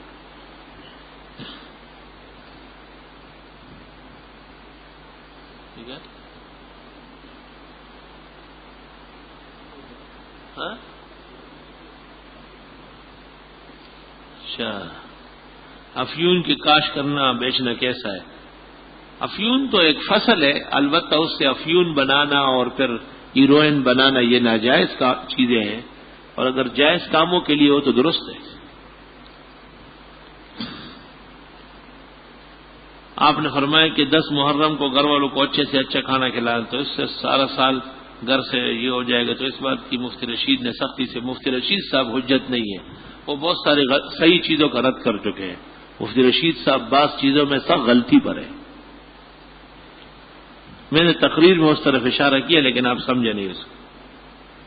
اگر رافضی ہمسائے ہوں تو ان کے گھر آنا جانا، ان کے گھر آ جا سکتے ہیں لیکن اپنے مذہب کے تحفظ کے ساتھ اور اس عزم کے ساتھ کہ ان کو خیر سکھاؤں گا. ایک جماعت کا کہنا یہ کہ مردے کو قبر میں کوئی ایصال ثواب نہیں پہنچتا، وہ گمراہان ہیں. ایصال ثواب کا منکر دائرہ اسلام سے خارج ہے. قضاء عمری کا طریقہ کار کیا ہے؟ جتنی نمازیں آپ کی قضا ہوئی ہے حساب لگا لیں، پڑھتے رہیں، یہی طریقہ کار ہے. رسول اللہ صلی اللہ علیہ وسلم نے کس سن ہجری میں اس مسلمانوں پر لاگو کیا؟ کتاب کا رسول اللہ صلی اللہ علیہ وسلم نے کس سن ہجری میں، پتہ نہیں کیا لکھا ہے. حضرت صلی اللہ علیہ وسلم نے کوئی سن ہجری لاگو نہیں کیا. حضرت عمر رضی اللہ عنہ کے دور میں اسلامی سال اور مہینہ مقرر ہوا. اگر کوئی شخص جمعے کی نماز کے بعد والی سنت یعنی پہلے 4 پھر 2 کو اس کے برعکس پڑھے، یعنی 2 اور 4، اس طرح بھی روایت آئی ہے، لیکن افضل یہی ہے جو پہلے 4 پھر 2. نبی کریم صلی اللہ علیہ وسلم نے اپنی پوری حیات مبارکہ میں کتنی مرتبہ قربانی کی؟ مدینہ منورہ کی پوری زندگی میں قربانی فرماتے تھے، 10 سال. درود ابراہیمی کے الفاظ کہاں سے اخذ کیے گئے؟ بخاری شریف. کیا حضرت صلی اللہ علیہ وسلم کی نماز میں یہی درود؟ جی ہاں، آپ بھی باقاعدہ اللہم صلی علی محمد پڑھتے تھے. عرض یہ کہ ہری پگڑی پہننا کیسا ہے؟ یہ دجال کے سپاہیوں کی نشانی ہے، شیطانوں کی علامت ہے. مشکات شریف 2 جلد صفحہ 477 پر شرح سنہ کے حوالے سے ابو سعید کی روایت ہے کہ دجال کے ساتھ 70 ہزار آدمی ہوں گے، سب کے سروں پر ہری پگڑیاں ہوگی. اگر ویسے سر پہ ڈالے تو ہری چادر ہے، اور جب باندھ لے تو پگڑی ہے. 150 اور 150 کا فرق ہے. ایک آدمی چینی کی بوری نقد آٹا 100 روپے فروخت کرتا ہے، 2 ماہ ادار پر 1000 پر یہ شرط لگاتا ہے. بہرحال نقد اور ادار کا فرق ہے. مفتی محمود رحمت اللہ علیہ کہاں پر یعنی کون سے مقام پر وفات پائے؟ وفات تو یہاں کراچی میں پائے لیکن تدفین ہوئے ڈیر اسماعیل خان میں ہوئی. اور حجاج کرام کو گلابوں کے ہار پہنانا جائز ہے. بعضوں کا خیال یہ ہے کہ صرف نرے پھولوں کا ہار شادی یا خوشی کے موقع پہ پہن سکتے ہیں. شاہ عبدالعزیز اور حاجی امداد اللہ مہاجر مکی کی رائے ہے یہ، لیکن درست بات یہ ہے کہ نہ پہنیں تاکہ بدعت کا سر کچلے. بخاری شریف کتاب الاستیزان میں جو حدیث آپ نے تشہد سکھا رہے ان کے ہاتھ آپ کے دونوں ہاتھوں میں تھے، مگر اس میں تو یہ نہیں لکھا کہ یہ سلام کے وقت ہے یا اس میں پکڑ. باقاعدہ امام بخاری نے اس پر باب قائم کیا ہے، باب المصافحہ. باب المصافحہ پھر کہتے ہیں باب الاخذ بالیدین کہ مصافحہ میں دونوں ہاتھ ملانا چاہیے. مصافحہ کا باب نکال کے دیکھیں. علامہ اقبال کی نظم مشکات پتہ نہیں شکوہ پڑھنا کیسا ہے؟ شکوے کے ساتھ جواب شکوہ بھی پڑھے تو اچھا ہے. مولانا منظور احمد مینگل صاحب کا حال ہی میں غیر مقلدوں کے ساتھ مناظرہ ہوا، اس مناظرے کی کیسٹ سننا کیسے؟ مجھے معلوم نہیں. بہت اچھا ہے. میں منظور احمد مینگل کا مناظرہ نہیں جانتا. نماز میں بعض لوگ تشہد میں انگلی اٹھا کر رکھتے نہیں ہیں جبکہ تھوڑا سا اوپر کھڑی کر دیتے. تینوں طریقے مروی. ایک بزرگ فرماتے یزید نے بچش میں خود حضرت کو دیکھا آپ نے یزید کو جلد لا حول ولا قوت الا توبہ توبہ، اس کو بزرگ تو نہ کہے تو جاہل محض ہے. وہ تو سن 26 ہجری میں عثمان کی خلافت میں پیدا ہوا ہے. ہاں وہ ادھر کا ادھر لگاتے ہیں. حضرت کی وفات کے 16 سال بعد پیدا ہوا ہے.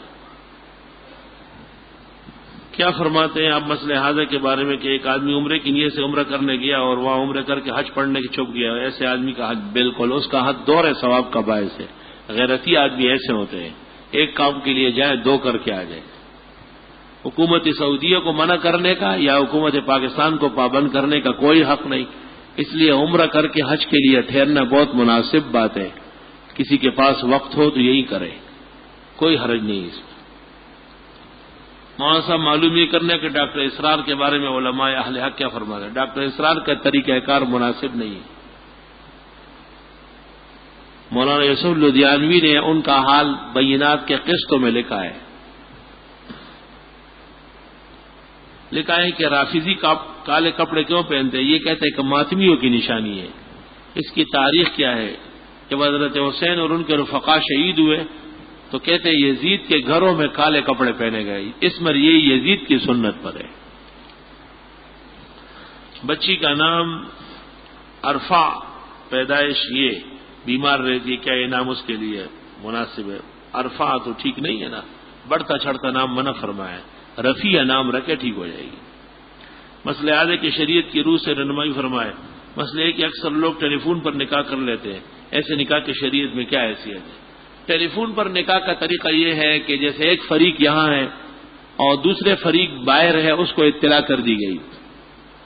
وہ فریق بھی اطلاع کے بعد کم از کم 2 مسلمانوں کے سامنے، ورنہ 10-15 مسلمان جمع کر کے اس کے سامنے کہے کہ فلاں فلاں کی بیٹی اتنے عوض مہر بنکاح شریعہ محمدیہ میں نے قبول کیا ہے، تو نکاح غائب درست ہو گیا.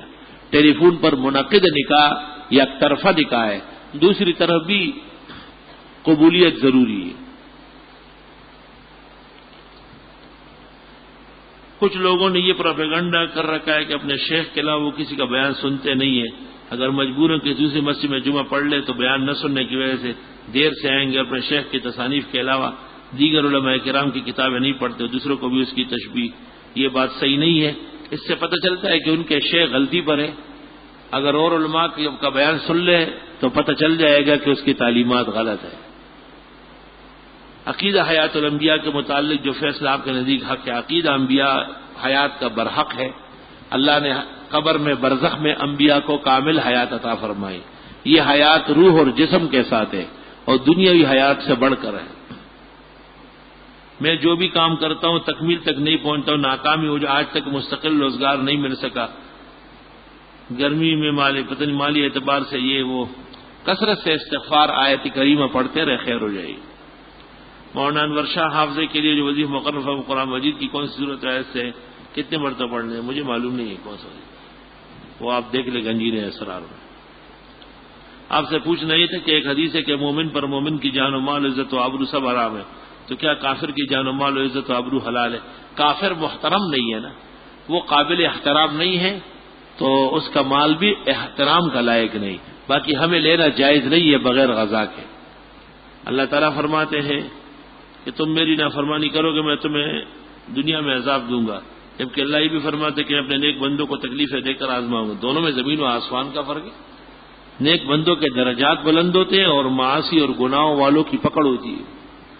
آج کسی صاحب نے جنگ اخبار میں سوال کیا ہے جس کا خلاصہ ہے کہ حضور پاک نے ارشاد فرمایا کہ بانجھ عورت سرکش گھوڑا تنگ گر منحوس ہوتے ہیں، اور پوچھنا ہے کہ بانجھ عورت کا کیا قصور ہے. میں نے خود اخبار نہیں پڑھا، بلکہ ہمارے آفس میں ایک صاحب کہہ رہے تھے کہ ایک مولوی صاحب نے تسلی بخش جواب نہیں دیا. ہاں اس جواب میں مولانا نظام الدین نے ایک طرف جواب دیا ہے. حدیث یوں ہے کہ شوم نہیں ہے سوائے 3 چیزوں کے، فی الدار والفرس والبرع، گھر، سواری اور عورت، ان میں شوم ہو سکتا ہے. تو شاہ اسماعیل کی رائے یہ ہے کہ شوم ہے ہی نہیں، اگر ہوتی تو ان چیزوں میں ہوتی. مولانا مفتی نظام الدین نے اس کی تشریح کی ہے اتنی، لیکن راجح اور درست یہ ہے کہ ان 3 چیزوں میں شوم ہے. ایسا ہو سکتا ہے کہ ایک رشتہ ہو جائے اور نقصانات ہو جائے، ایسا ہو سکتا ہے کہ ایک رشتہ لگ جائے اور حال درست ہو جائے. گاڑی بدلنے سے کارخانے ڈوب جاتے ہیں. ایک گاڑی میں آرام سے رہا، دوسری میں حادثات ہو رہے ہیں. ایک گھر میں پریشان تھا، دوسرے گھر میں جانے سے آرام ہوا. عرض خدمت تھی کہ ہمارے ایک عزیز جو کینیڈا میں عرصے سے مقیم ہے، انہیں بیٹی کے بارے میں کسی عالم نے مندرجہ ذیل مسائل بیان کیے. ارشاد فرمایا کہ حضور شرط میں کیا ارشاد علاوازی، بیٹی جیسے ہی بالغ ہو فوراً اس کی شادی کر دینا چاہیے، ورنہ وہ باپ پر بوجھ ہے. نہیں، یہ غلط بات ہے. یہ کسی کوتا نظر نے کہا ہے. بالغ ہونے کے بعد فوراً شادی نہ کرنے پر باپ پر لڑکی کی کوئی ذمہ داری نہیں، اور وہ باپ پر بوجھ ہے. سب غلط باتیں ہیں، غیر مسلموں کی باتیں ہیں. کیا بالغ ہونے کے بعد ایسی ماں باپ جو شرع کے پابند ہو، مناسب رشتہ ملنے تک لڑکی کی شادی نہ کرے تو اس میں شرعن کوئی قباحت ہے؟ کوئی نہیں. اگر مناسب رشتہ نہ ملے اور لڑکی بیٹھی رہے تو وہ پاک بیوی ہے، عفت و پاک دامنی کے ساتھ رہے اور پورا خاندان اس کی بات مانے، اس کی عزت کرے. کیا شادی کر دینے کے بعد باپ کی ذمہ داری لڑکی پر سے ہمیشہ کے لیے ختم؟ نہیں، غلط. اب بھی سب کچھ برقرار ہے. اگر لڑکی کی مرضی قطعا معلوم کرے بغیر شادی کی جائے تو شرعن کیا قباحت ہے؟ کوئی قباحت نہیں، رضامندی سے ہونا چاہیے. سلام کے بعد عرض ہے کہ میں 10 سال سے مجھے قرآن پاک کرنا ہوں لیکن مجھ سے بھول جاتا ہے. بہرحال لگے رہو، بہت بڑی بات ہے، خیر ہو جائے گی. کسی رافضی امام کے اقتداء میں دیوبندی نے نماز پڑھی ہے. ہاں پڑھی ہوگی، لیکن وہ دیوبندی نہیں ہے، وہ اصل میں چوبند ہے. 2 بند سے وہ آگے بڑھ گئے، اس کے 4 بند ہو گئے. قبرستان میں جا کر ہاتھ اٹھا کر دعا مانگنا سنت طریقہ ہے. میں نے سنا ہے جب نماز سنو ادا کرے تو اس میں نیت میں حضرت کا نام لے. بالکل نہیں، کہیں بھی نہیں آیا. سنت بھی اللہ تعالیٰ کے لیے ہے. ایصال ثواب قرآن کی نظر میں ایک کتاب چھپی ہے، اس کے بارے میں کیا خیال ہے؟ میرے خیال سے حبیب الرحمان کاندیلوی کی کتاب ہے. حبیب الرحمان کاندیلوی منکر حدیث و کافر مرا ہے. پوچھنے ہے کہ ابراہیم علیہ السلام کے والد مرنے سے پہلے مسلمان ہوئے تو نہیں، کافر مرے. بدعتی کو ذبیحہ کیا ہوا جانور حرام ناجائز ہے. بدعتیوں کا ذبیحہ اور ہندو اور سکھ کا ذبیحہ برابر ہے. معلوم یہ کرنا ہے کہ کیا خواتین کا قبرستان جانا جائز ہے؟ پردے اور حجاب کے ساتھ اپنے محارم کی قبروں پہ جا سکتی ہے. کیا قبر پر پودا لگانا یا قبر کے سرانے درخت درست ہے؟ گزارش ہے کہ داڑھی کا خضاب کرنا، کیونکہ دوسرا فریق کی عمر اور اپنے آپ کو سفید داڑھی ظاہر نہ کرنے کی وجہ سے. ہاں ٹھیک ہے، داڑھی تو کالی ہو جائے گی، لیکن اور نظام کا کیا کرے گا؟ صرف داڑھی کالی کر دے تو انسان جوان نہیں بنتا ہے. اگر یہ شخص مجاہد ہے یا مناظر ہے یا اس کی بیوی جوان ہے اور وہ مطالبہ کر رہی ہے یا گھر ویران ہونے کا اندیشہ ہے تو داڑھی کالی کرنا جائز ہے، ورنہ ضرورت نہیں. الصلاۃ معراج المومنین، یہ حدیث ان الفاظ کے ساتھ نہ مل سکی. واقعہ کربلا کو حقائق صحیح تواریخ کی روشنی میں مولانا مفتی شفیع صاحب کی کتاب ہے شہادت کربلا اور حضرت قاری طیب صاحب کی کتاب ہے شہید کربلا. میری بچی 1.5 سال کی ہے، جب میری بیوی نماز پڑھتی ہے تو وہ بھی اس طرح نقل اتارتی ہے. کیا اسے ایسا کرنا چاہیے؟ نہیں، بہت اچھی بات ہے. وہ نقل نہیں اتارتی ہے، وہ سیکھ رہی ہے انشاءاللہ. بیٹھ کر پگڑی باندھنا جائز ہے، سنت طریقہ ہے کہ کھڑے ہو جاؤ. حدیث میں ہے اذا تعممت فقم واذا فقعد، جب شلوار پہننے لگو تو بیٹھ جاؤ، جب پگڑی باندھو تو کھڑے ہو جاؤ. بغیر ٹوپی کے پگڑی باندھنا جائز ہے، لیکن بہتر یہ ہے کہ نیچے ٹوپی ہو اوپر پگڑی ہو. بعض روایات میں ہے کہ مشرکین کی پگڑی میں ٹوپی نہیں ہوتی تھی. 9 محرم یا 10 محرم دونوں کو روزہ رکھنا، 9 10 یا 10 و 11. 10 کا تو مستقل سنت ہے، البتہ 9 یا 11 ساتھ ملا ہے. حضرت اقدس ایک دن عصر کی نماز میں آپ کو دیکھا کہ سلام پھیرنے کے بغیر بائیں طرف اپنے رخ کر کے بیٹھے تھے. کیا یہ دونوں طریقے دائیں بائیں صحیح ہے؟ جی ہاں، دائیں بائیں دونوں مڑنا چاہیے، صرف ایک طرف مڑنا صحیح نہیں. اگر ایک ہی طرف مڑنا ہے تو پھر بائیں طرف مڑنا چاہیے. العزب المورود میں لکھا ہے کہ حنفیہ کا مذہب یہ ہے کہ امام بائیں طرف مڑ جائے. زمین پر ہم سے جھگڑا کرتے ہیں، ہمارا ایک مالی دشمن ہے، کہہ رہا ہے یہ میری زمین ہے اور اس میں میرا نام ہے. یہ ہم پٹواریوں کے کام نہیں جانتے اور مخالف جانتے ہیں. بہرحال اپنی زمین ظالم سے چھڑانا فرض ہے. رافضی کے سلام کا جواب دے سکتے ہیں، صرف سلام، یعنی اذا اسلمت فلک السلام. یہ نیت ہو کہ جب آپ مسلمان ہو جائیں گے تو آپ کو سلام ہوگا، اس وقت تک میرا سلام کمرے میں بچا رہے گا۔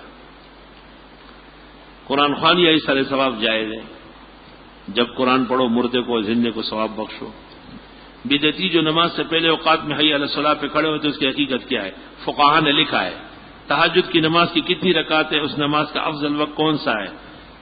رات کا آخری حصہ۔